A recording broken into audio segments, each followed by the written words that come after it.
Om Purnamadaha Purnamidam Purnat Purnamudachyate Purnasya Purnamadaya Purnamevavashishyate Om Shanti Shanti Shanti Om Brahmanandam Param Sukha Kevalam Jnanamurtim Dvandvatītam Gagana Sadrisham Tattvamasyaadilaksham Ekam Nityam Vimalamachalam Sarvadhi Sakshibhutam Bhavatītam Trigunarahitam Sadgurum Tam Namami. Om. Adorations to Sadguru, who is Brahman, the giver of supreme bliss, embodiment of pure consciousness, one without a second, vast as the ether, infinite, eternal, beyond the three gunas and their modifications, the supreme preceptor. Yoga Vasishtha Nirvana Prakarana Purvardha, section 116. Characteristics of Chittanash. That's characteristics of enlightenment. Sri Rama had asked, what are the characteristics of the mind when it begins to melt in Brahman? And Sage Vasishtha is giving insight into that state. An insight into the state of enlightenment. When the knots of subtle desires are gradually destroyed, all the negative traits of the mind, such as anger and delusion, continue to diminish in the personality of a sage. There are three knots of the heart that you have to always remember. Avidya, Kama, Karma. Avidya is causal knot. You are knotted with your causal body. Kama, you are knotted with your subtle body. Karma, you are knotted with your physical body. The more mala, gross impurities like anger, hate, etc., the more you are involved with body identity. You always remember how long you have to live, how much you have gone through, what other challenges you have to face. And mind gets so occupied with that, there's nothing, no room for anything else. So mala keeps the mind so immersed. Kama is the source of strength for mala.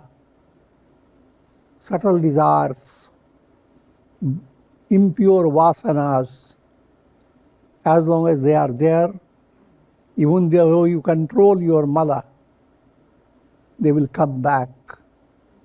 You control anger, but your vasana is not being purified. Then you are never sure that you have gained absolute self-control. And those kama movements, subtle desires, they are rooted in ignorance, avidya, that dominates a person in the form of a causal plane. You go very close to your avidya when you are in deep sleep. And avidya is a great relief, beyond belief. Everything you don't know, everything goes away from your view. And avidya is removed by enlightenment. that you look at the sky, in the beginning you see nothing but the blue sky. That's a view of avidya. But use telescope, now you are seeing something totally different. I'm just ordinary illustration. So that's the big difference between ignorance and enlightenment. Ignorance, you are looking at the sky and nothing else to look at. That's all that you have. Enlightenment, a penetrating vision that opens up room for Milky Ways and vast expansion.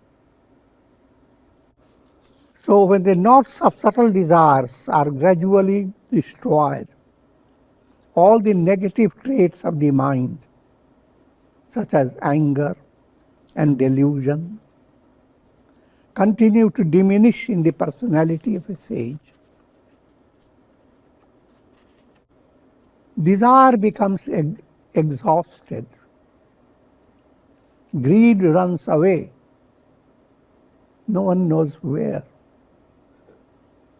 The senses are not elated with excitement.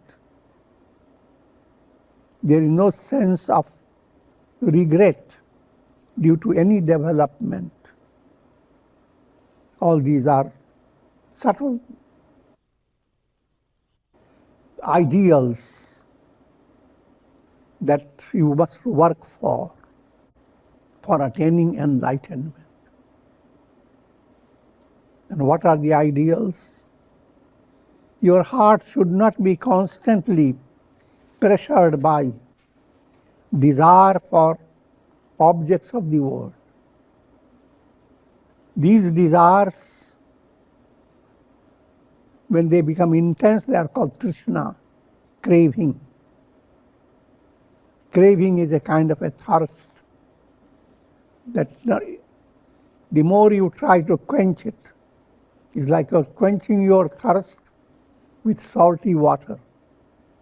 The more salt you take, the more thirst increases. So trishna na jirna. Craving doesn't age. Craving gets youthened. Your body ages. What to do with it? And when we are dominated by craving, all these malas, gross impurities, overpower your mind. Kama, lustful desires, krodha, anger, lobha, mada, pride, matsarya, gossiping habit. So all these malas, they act like robbers, robbing you of your inner peace. But now, as you are moving towards enlightenment, they begin to run away. Malas become sublimated. The senses are not elated with excitement. You become normally in a state of unenlightened state. Everyone is subject to harsh and dvesh. Harsh means you become so elated when things happen the way you want. And you become so hateful when things are obstructed. But you become free as Chittanash continues. You become free from all this. No harsh, no dvesh, no udveg. Udveg is agitation in your personality.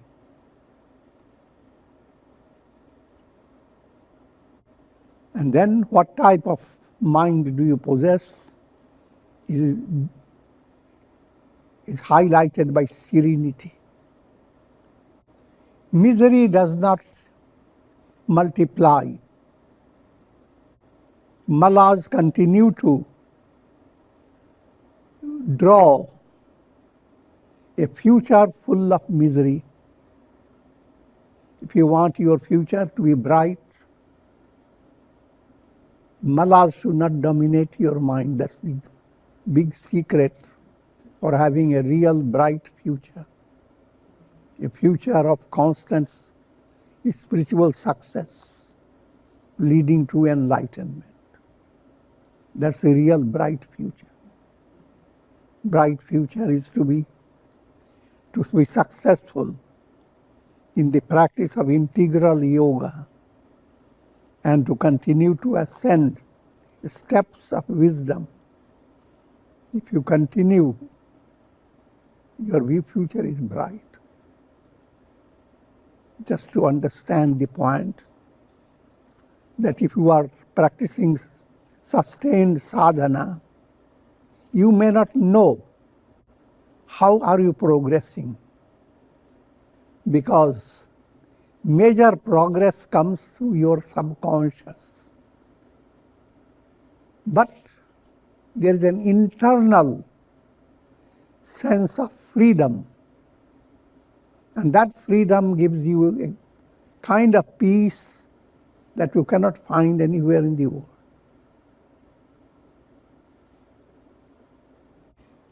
So misery does not multiply. The sense of elation does not surge in the heart. The refreshing breeze of equal vision, samadrishti, is like a breeze. You have been working hard under summer sun, facing a stormy weather, and that's the allegorical description of staying without enlightenment. But when you move towards enlightenment, you are suddenly being drawn to a beautiful garden where there is soft wind is blowing, Shital Mand Sugandh. Shital cool, Mand gentle, Sugandh fragrant. And that type of psychological atmosphere develops. Therefore, this is called Bihar in Buddhist tradition. You are really being entertained in a profound way, a type of entertainment that brings inspiration in your heart for attaining enlightenment, for going higher and higher on the ladder of liberation. The reactions of pleasure and pain that are seen in the countenance of a sage are mere reflections cast on a tranquil lake. Sometimes you sit by a lake and you see the lake shimmering, and it does not in any way obstruct calmness of the lake. It is the calmness of the lake that expresses in a beautiful way when it shimmers, when it has a lift, soft shimmer. So from the point of view of the sage, his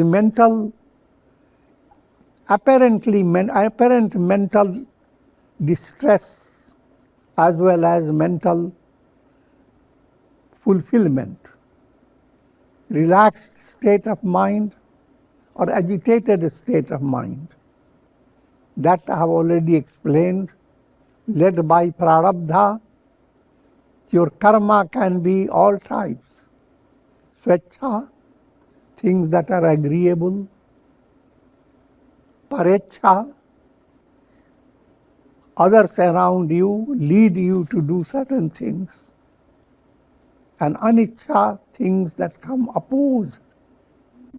But nevertheless, all these experiences are simply shimmer, soft shimmer. That's from the point of view of the sage's heart. This is not seen in the external world. Externally, you will not find a sage absolutely different from others.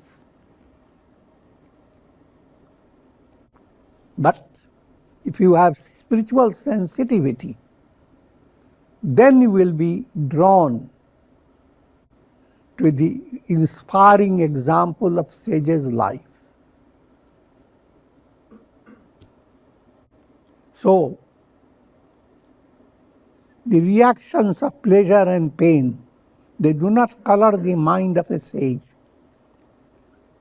which stands ever unaffected due to the inner insight into the unreality of the world process.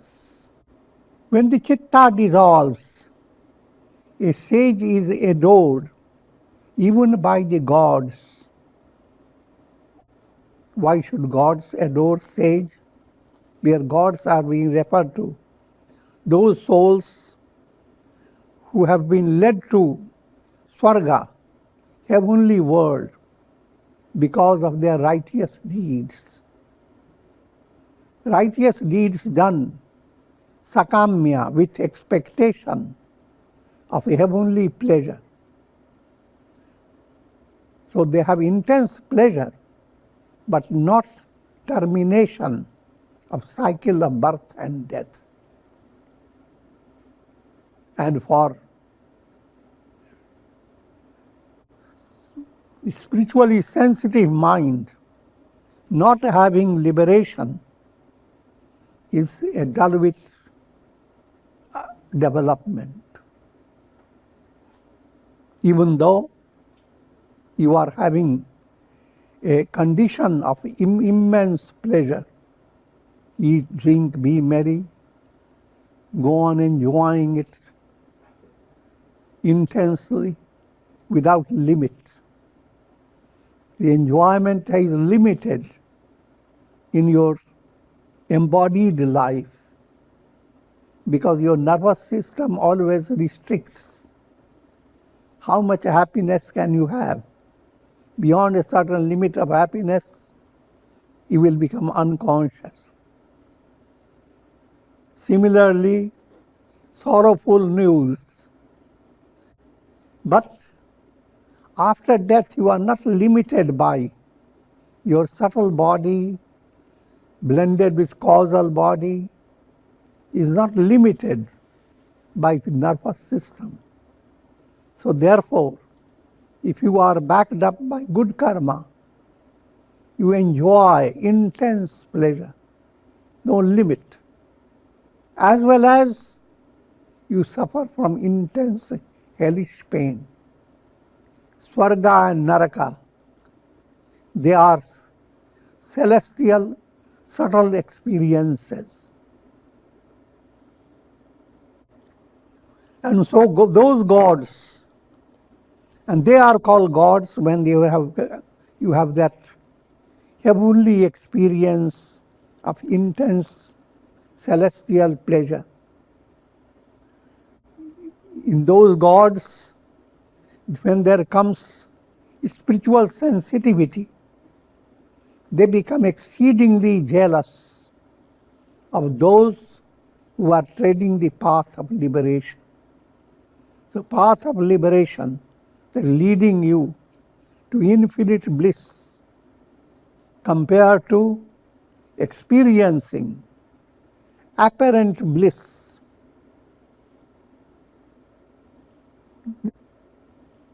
There is a vast difference. In other words, all those people who are in heaven, they are called gods. And those gods, when they come to discover anyone in the world entitled to attaining liberation, even that person is not having all the pleasure and luxury, yet the gods become jealous because their predicament is miserable. The personality of a sage is decked with beautiful ornaments of humility, calmness, universal love, spiritual power, a sparkling purity, and divine grandeur. An allegorical description of the personality of a sage. Decking your body with beautiful pearls and ornaments makes your body look wonderful.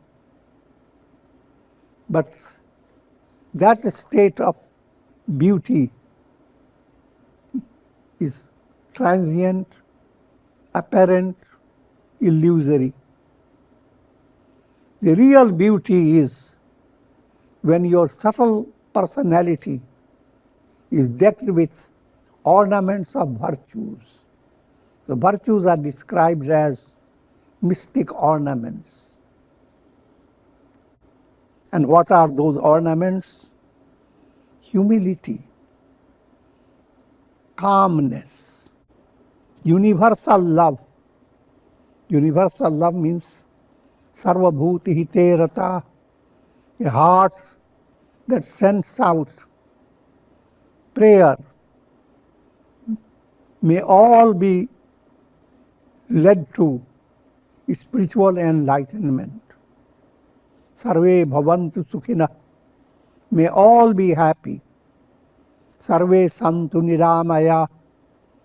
May all be free of troubles, miseries. Sarve bhadrani pashyantu. May all be led by sanamati, intuitive understanding, to enlightenment. And thereby, may all souls be free of all miseries.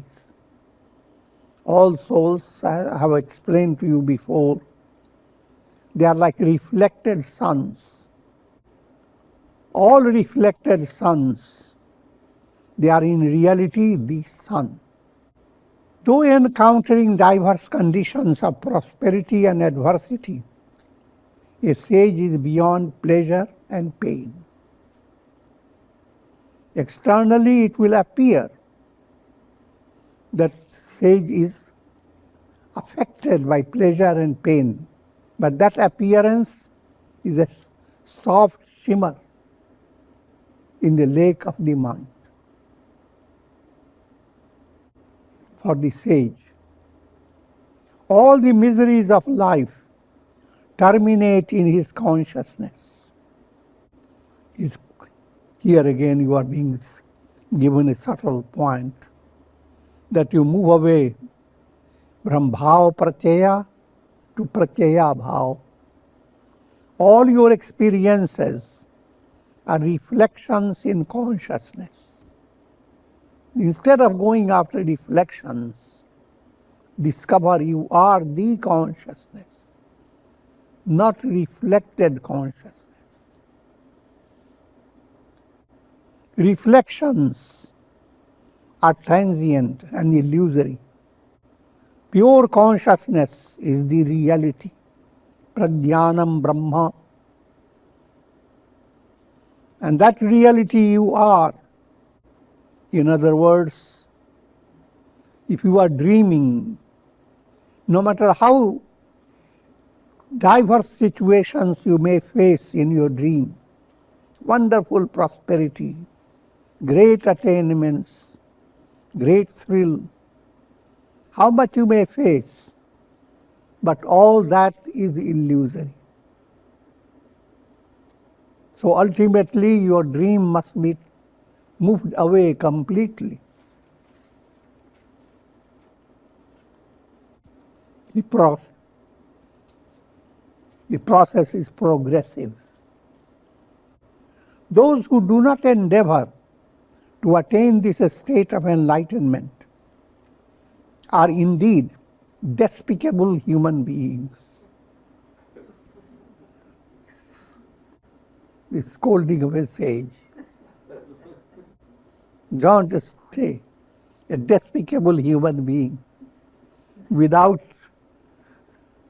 aspiration for God realization, without living your life for the fulfillment of real purpose, dharma, artha, kama, and moksha.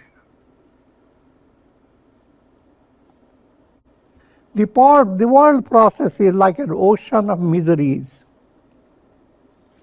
Since one has entered into it, one should develop dispassion towards the perishable pleasures of the world and try to cross this ocean by inquiring, who am I?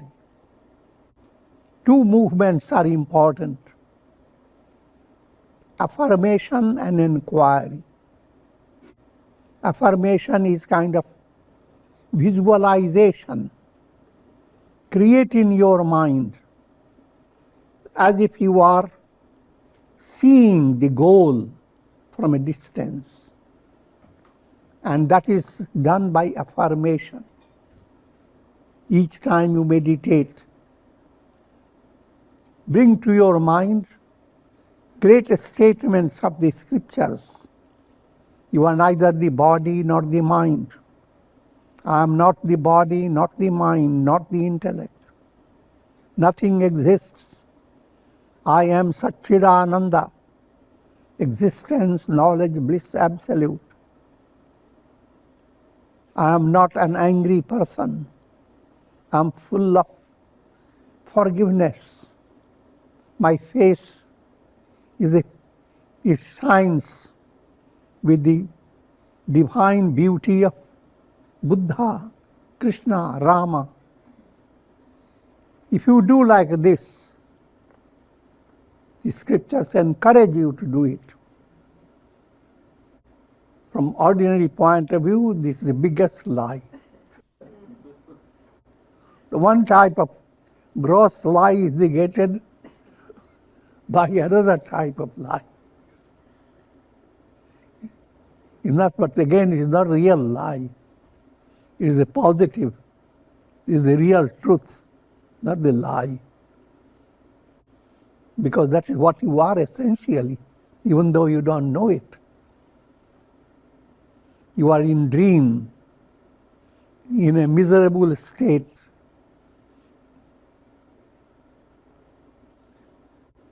And in reality, you may be a very rich person, you may be a king.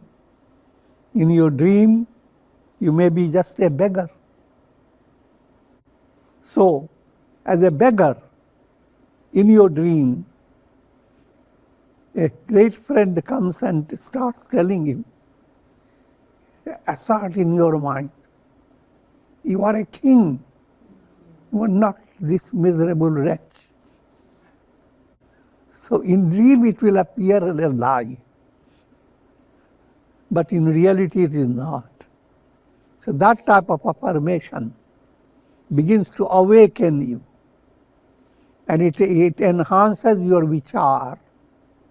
Vichar means your intellect becomes very delightfully involved in understanding.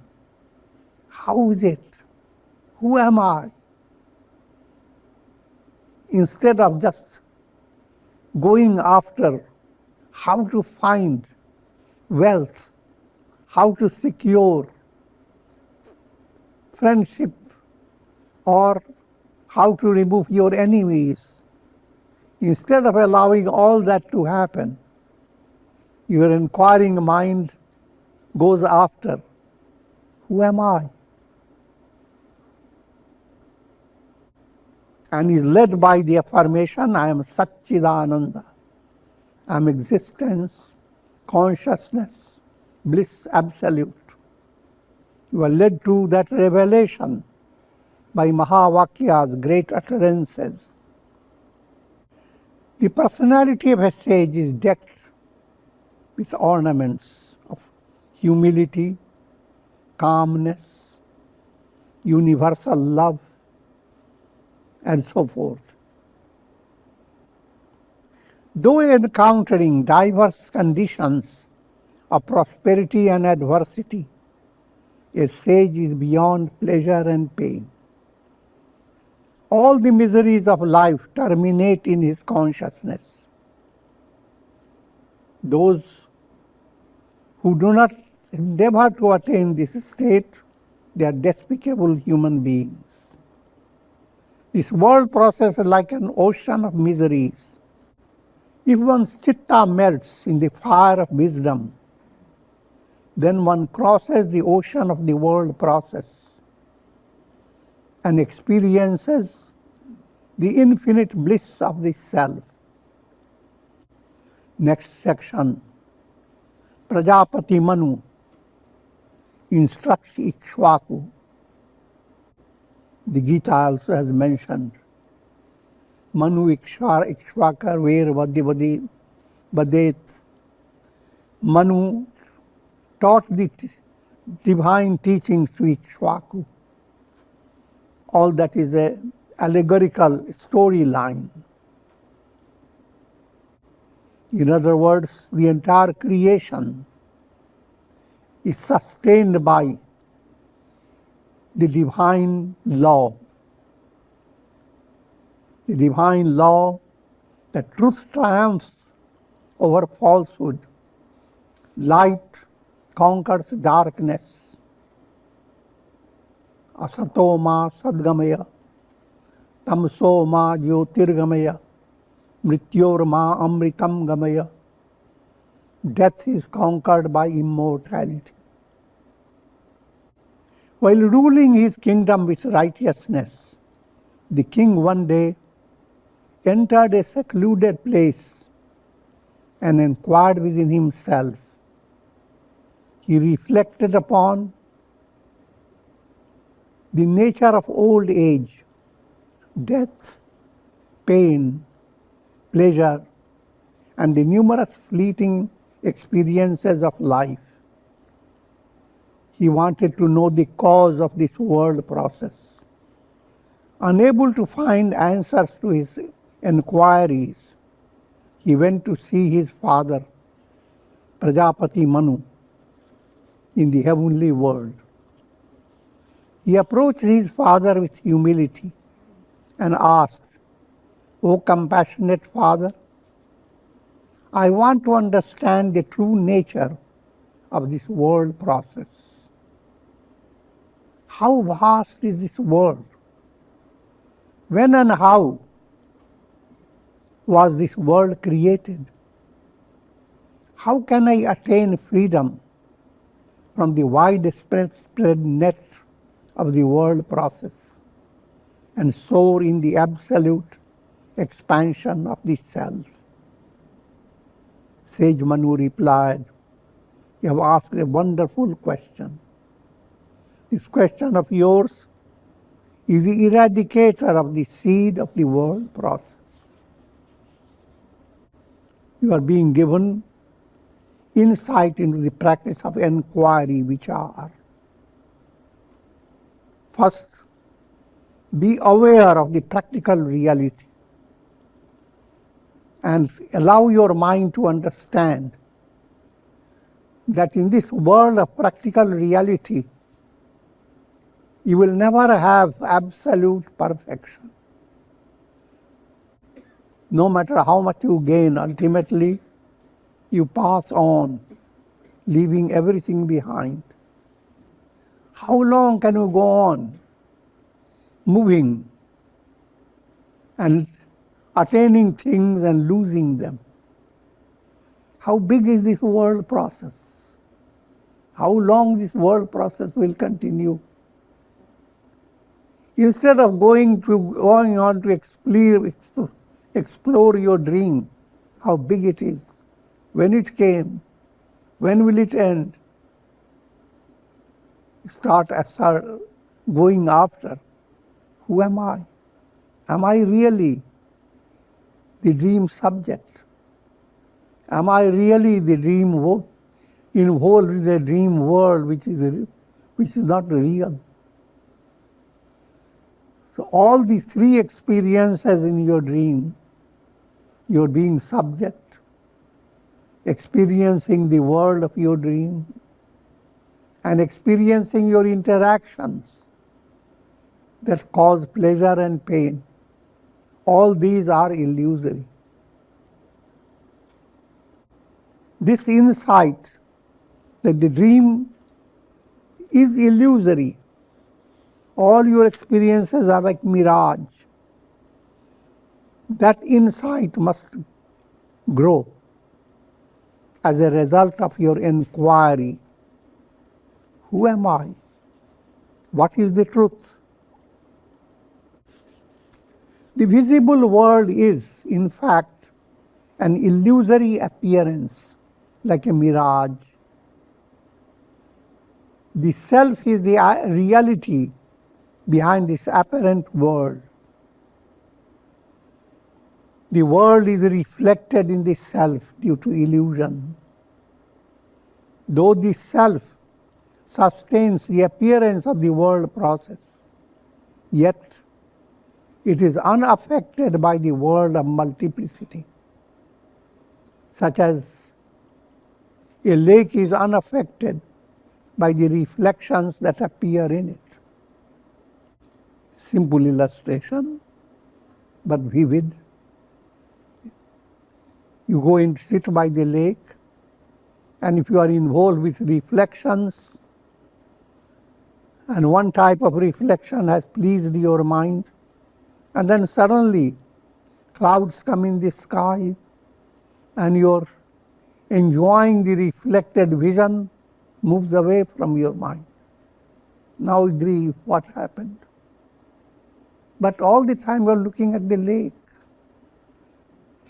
Nothing has gone wrong with your lake. Nothing has gone wrong with pure consciousness. That's the reality, the truth.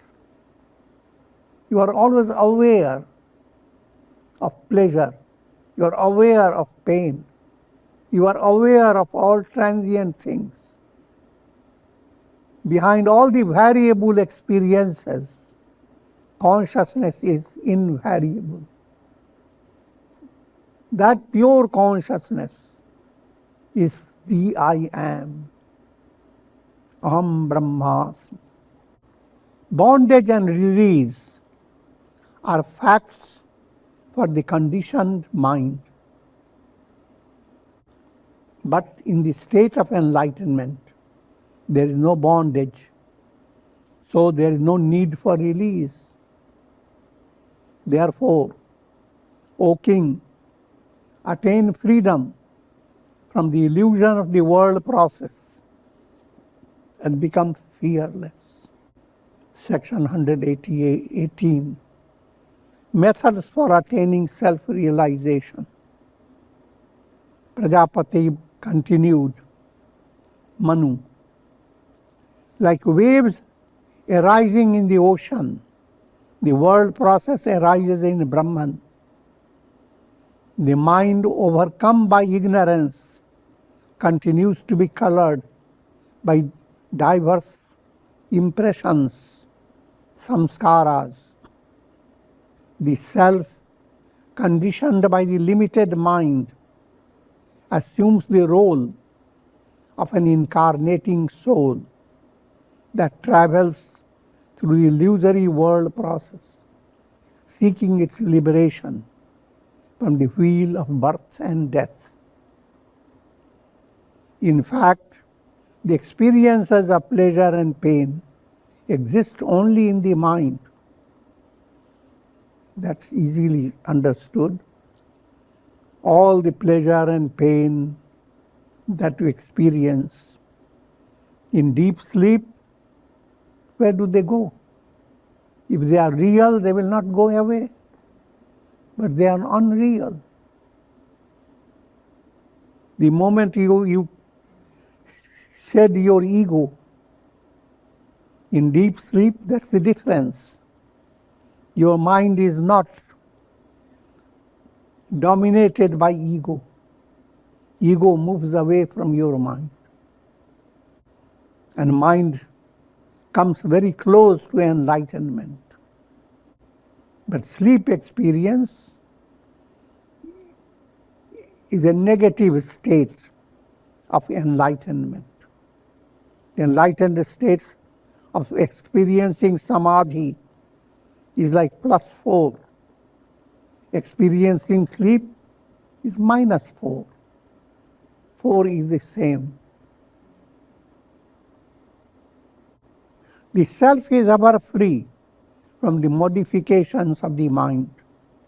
This self cannot be realized by merely studying scriptures.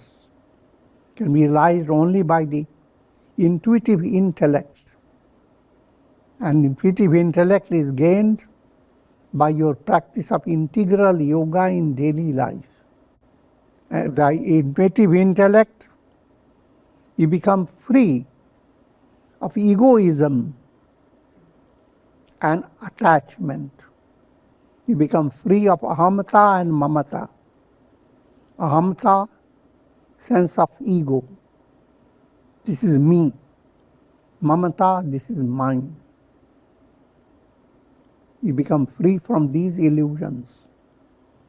And that state is Sahaj Samadhi, a spontaneous state of super consciousness. And that's experienced by a sage at all times. For aspirant, this is to be reached in a progressive manner, step by step. And with this I'll conclude for now. Om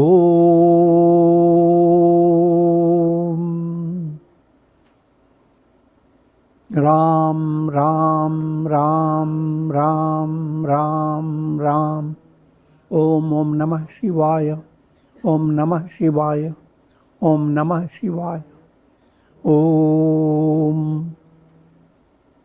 Prayer for shower of Karunamaya grace of God for all of you, with the blessings of Shakti, Bhakti and Mukti.